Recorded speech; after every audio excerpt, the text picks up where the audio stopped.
Good morning.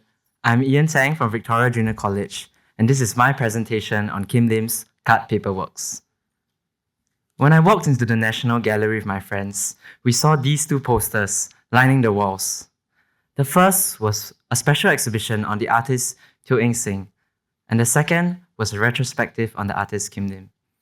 My friends and I were deliberating on which exhibition to go to, and inexplicably struck by the Kim Lim poster, I suggested that we go for hers. My friends agreed, and when we did step into the exhibition, we were greeted by works like this, and these. We saw text on the walls, like this, that read, "The spaces in between are as important as the things themselves, like the spaces in between musical notes. Without them, it would be chaos. There are certain things in the physical world that we can't see but are important, like pulse." I thought, whoa, spaces, pulse? That sounds really deep. I don't get it though.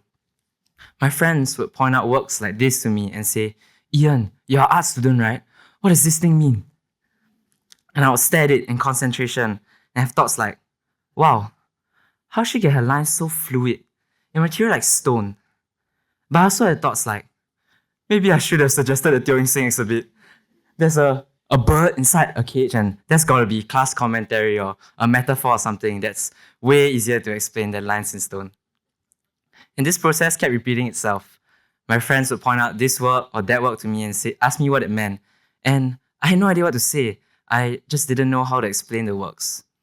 And so one by one, my friends lost interest and left. For the Teo Sing exhibit. We're happy. Are you happy? I was not happy. I was discouraged. But when I did persist through the exhibition, I was stopped in my tracks by this. Drawn by the glow of these 5 squares, I walked to take a closer look. These 5 pieces of paper are Kim Lim's cut paper works, made from 1976 to 78. And as I walked around the works, particularly the first 2 on the left, I saw this happening.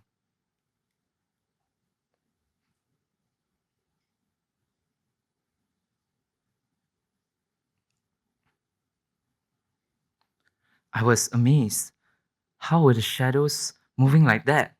They were rippling beneath the strands of paper, creating this rhythm.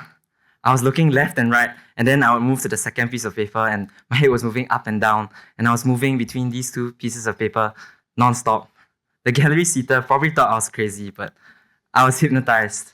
And as I continued looking at the pieces of paper, I thought, wow, how did she get every cut so precise?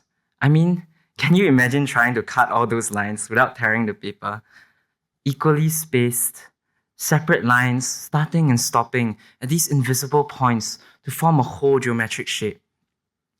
I was so transfixed that my face and my phone were this close to the paper, and the gallery seater, who definitely thought I was crazy by now, told me to take a step back.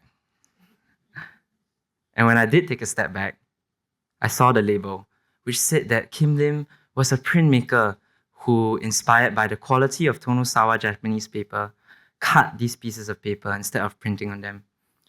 But when I did look at the paper and the shadows, I was reminded of printmaking. You might be thinking, Ian, that's what the label just said she didn't do. But stay with me. If you would look at the paper and the projected shadows, what's positive space in the paper is negative space in the shadow, and vice versa. With printmaking, for example, lino printing, when you carve the linoleum, there's this black positive space. And the black positive space is what gives you the white negative space on the paper when you ink and print the linoleum. And so in both cut paper works and printmaking, there is an inversion of positive and negative space. And so Kim Lim did print. She just didn't print on the paper, she printed on the wall. She wasn't printing with ink, but with light.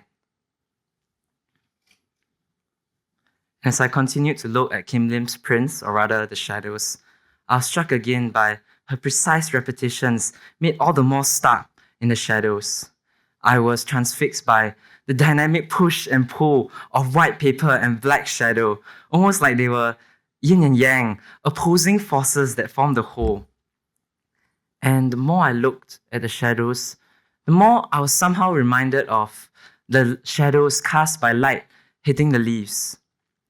And the Japanese actually have a word for this, which is gomolebi. It refers to the dance of shadows on the forest floor when sunlight dapples through leaves.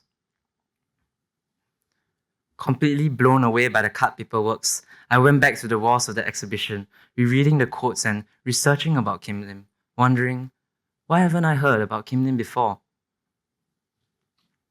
Kim Lim was a Singaporean British sculptor, most known for her wood and stone carved works that explored the relationship between art and nature. As a young artist, she was inspired by Constantin Brancusi, most particularly his work, The Kiss. What captivated her most about The Kiss was that small space in between the lovers. As I am sure you can see in the cut paper works, the space between became an integral part of her visual language. Throughout her career, her concerns with form, space, rhythm, and light. To quote her, using forms in repetition to build up a rhythm in order to achieve some kind of resonance/vibration, using light to echo the forms by shadows, multiplying the rhythm. And end quote. And so when Kim Lim threw those shadows on the strands of paper, she created a rippling rhythm, sparking a resonance in me as I stood there, mesmerized by her works, my head turning left and then right. To quote her again, I'm trying to find visual metaphors that are able to act as triggers. I want to make visual those elusive moments of things seen or felt. Fragments from nature, images, rhythms, and silences, all caught up in one's mental pinboard. In an essay on Kim Lim, Jolene Low, curated the National Gallery, talks about how cut paper works evoked for her images of rain, mist, and even breeze. And for me, I was reminded of Gomolebi. And so it seems Kim Lim has done just what she set out to do. She's made visual all these elements of our lived experience. In his essay, Art as Technique, Victor Shklovsky talks about how where we do things out of habit, we'll do them unconsciously. Think brushing your teeth in the morning. You do it every day and you just go through the motions. If your life then were to become filled with these things, life would just pass you by. You would be living unconsciously.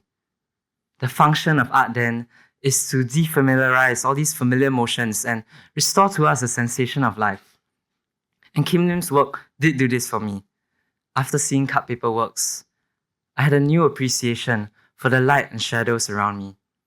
As I walked in and out of the gallery, on the way home, and even in my neighborhood, I was seeing light and shadow that I hadn't before. I was stopping to take stock of the world around me. I think one of the reasons why my friends and I had initially glossed over Kim Lim's work was because it drew from the nature that we had spent so many years getting used to. We had forgotten how to appreciate the stoniness of a stone, the black and white of light and shadow. I would tell my friends that what does it mean is the wrong question to ask. Kim Lim's work is not about what it can mean, but about how powerfully it can represent all these elements of our lived experience, and how breeze and leaves can be represented by simple cuts in paper. As Kim Lim said, visual reality need not be visual verisimilitude. Kim Lim has taken all these fragments of my life and distilled them into simple lines and shapes. And now my eyes have been opened to the beautiful shadows and rhythms that are everywhere around me. Thank you.